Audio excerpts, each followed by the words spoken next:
Hello, Namaskar. Past perfect tense is the topic. Let's start with the definition of the tense. It shows an action completed or done before a certain past time or past event. इस tense से क्रिया के बीते हुए किसी निश्चित समय या किसी दूसरी घटना से पहले पूर्ण रूप से समाप्त होने का बोध होता है। हिंदी में इस क्रिया की पहचान है क्रिया प्लस चुका था, चुकी थी, चुके थे, या था, ए थे, इति। इंग्लिश में इसकी पहचान है auxiliary verb had plus V3 active voice में, और पेसिव में हैड बीन प्लस V3। पहले एक्टिव को समझना है क्योंकि पेसिव खुद ब खुद आगे समझ जाएंगे। सेंटेंस यदि असर्टिव का अफर्मेटिव हो, सकारात्मक हो, तो स्ट्रक्चर या संरचना वाक्य की कुछ इस प्रकार होगी। Subject plus had plus verb 3 plus object या कंप्लीमेंट, ये हैड V3, यही है पास्ट परफेक्ट। और बिफोर, बाय या व्हेन के बाद या तो टाइम निश्चित होगा ही होगा या कोई दूसरी घटना होगी ही होगी। दूसरी घटना सिंपल पास्ट में होगी, ये ध्यान रखना। सब्जेक्ट दूसरा और वर्ब दूसरा जो होगा उसका सेकेंड फॉर्म लेना होता है। एग्जाम्पल, डॉक्टर के आने से पहले रोगी मर चुका था। यहां पर समझना है आपको, दो घटनाएं घट रही है, एक है आने वाली घटना और दूसरा है मरने वाली घटना। मरने वाली घटना सब रोगी कर रहा है, यानी सब्जेक्ट रोगी है यहां और मरना यहां पर वर्ब है। तो दोनों क्रिया में सबसे पहले जो घटित घटना है वही है पास्ट परफेक्ट, ये ध्यान रखना है। तो डॉक्टर के आने से पहले रोगी मर चुका था, तो रोगी ने पहले मरने वाला काम किया है, तो मरना ही है पास्ट परफेक्ट, ये आपको समझ लेना है। यहां पर मरना है पास्ट परफेक्ट टाइम टेंस, और डॉक्टर का आना सिंपल पास्ट रहेगा। और इस तरह से फॉर्मूला लगाएंगे, subject plus had plus V3, ये पास्ट परफेक्ट का फॉर्मूला है, इसको पहले लगाना है। पहले घटित घटना यही है, subject plus had plus V3। तो हमने क्या लिया है, the patient plus had plus V3, और उसके बाद ऑब्जेक्ट इसमें है नहीं।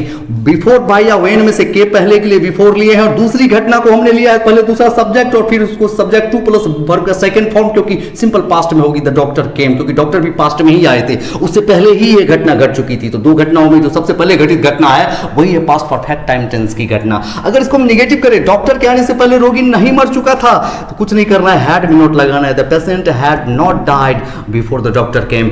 इस भाग को पहले और इस भाग को बाद में भी रख सकते हैं। The patient had died before the doctor came को आप ऐसे भी बोल सकते हैं, before the doctor came the patient had died. Let's see some more examples.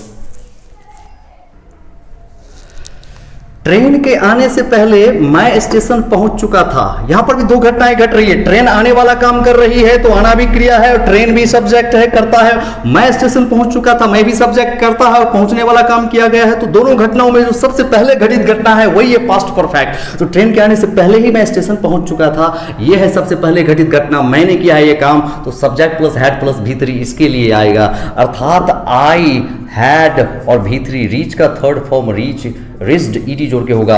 I had reached the station,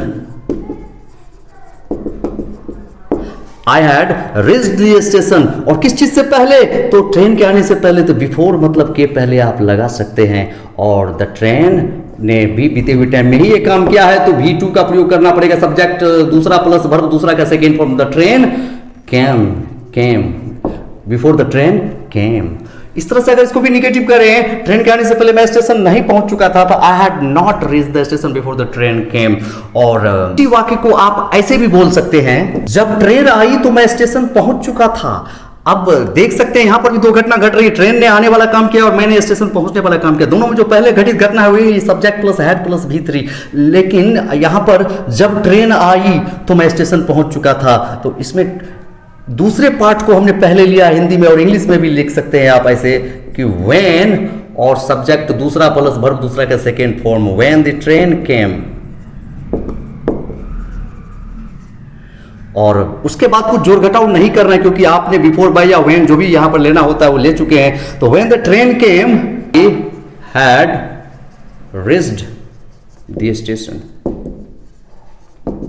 When the train came, जब ट्रेन आई, action यहां पर देख सकते हैं वर्ब सेकेंड फॉर्म में है, और आई had reached the station past perfect इधर आ चुका है अब, और सिंपल पास्ट वाला भाग को हमने इधर लिया है। सम मोर एग्जांपल्स। मैं 6 बजे तक घर पहुंच चुका था। यहां पर देख सकते हैं दूसरी घटना नहीं है बल्कि एक निश्चित टाइम दिया हुआ है पास्ट का, और उससे पहले कोई काम कर लिया गया था। तो मैंने ये काम किया था घर पहुंचने वाला, मैं 6 बजे तक घर पहुंच चुका था। आई सब्जेक्ट है, हैड प्लस V3, तो I had reached home by 6 या बिफोर 6। तो दूसरी घटना जरूरी नहीं है, समय भी रह सकता है। यदि सेंटेंस इंट्रोगेटिव का इंक्वायरी कन्फर्मर वाक्य हो, तो सबसे पहले auxiliary verb had plus subject plus verb 3, यही पास्ट परफेक्ट है। उसके बाद ऑब्जेक्ट या कंप्लीमेंट प्लस बिफोर बाय या व्हेन में से एक लेना है, फिर या तो टाइम आएगा या दूसरी घटना सेकंड फॉर्म सिंपल पास्ट में रहेगी। क्या डॉक्टर के आने से पहले रोगी मर चुका था, मर गया था? तो हम देख सकते हैं रोगी नहीं पहले मरने वाला काम कहते हैं, कंफर्म किया जा रहा है, इंक्वायर किया जा रहा है। तो सबसे पहले हम हैड लिए यहाँ पर, और उसके बाद हम सब्जेक्ट लिए द पेशेंट, क्योंकि सबसे पहले यही काम किया है। मरने वाला वर्ब 3, डाई का third form died before plus दूसरी घटना सेकंड फॉर्म के साथ, had the patient died before the doctor केम। इसको अगर निगेटिव करना है तो कुछ नहीं करना है, या तो पेशेंट के आगे नोट लगाइए और नहीं तो इस नोट को अगली भर में लगा दिए, hadn't the patient died before the doctor came, या had the patient not died before the doctor came. और अगर आप इंट्रोगेटिव सेंटेंस यदि क्वेश्चंस हो व्हाई, व्हिच, व्हेन, वेयर आदि से शुरू हो रहा हो तो फॉर्मूला बस फॉर्मूला में क्वेश्चन वर्ड सबसे शुरू में लग जाएगा। मेरे आने से पहले आप क्यों जा चुके थे? यहाँ पर दो घटना घट रही है, मैंने आने वाला काम किया और आपने जाने वाला काम किया है, लेकिन मेरे से पहले ही आप जा चुके थे, तो आप क्यों जा चुके थे? यही है पास्ट परफेक्ट। दो घटनाओं में जो सबसे पहले घटित घटना होती है वही पास्ट परफेक्ट, इसी के लिए आता है had plus V3, had plus V3। तो हम सबसे पहले क्वेश्चन वर्ड लेंगे, ले लिए हैं वाई, फिर हैड लेंगे, ले लिए, फिर सब्जेक्ट लेंगे यू, क्योंकि आप जा चुके थे, और फिर गो का थर्ड फॉर्म गॉन। तो वाई हैड यू गॉन किस चीज से पहले? तो बिफोर आई केम, मैं दूसरा सब्जेक्ट और ये वर्ग दूसरा simple past. Why had you gone before I came. अगर इसको निगेटिव करना हो तो हैड में नोट लगाइए, या यू के आगे सब्जेक्ट के आगे नोट रखिए, why hadn't you gone before I came, या why had you not gone before I came. और जब इंट्रोगेटिव सेंटेंस में कर्ता का पता लगाना हो तो WHO who plus had plus V3 इस फॉर्मूला का पालन करना है। सूर्योदय से पहले कौन नहा चुका था? Who had taken a bath before the sunrise या before the sun rose. Hope you have got it. चाओ।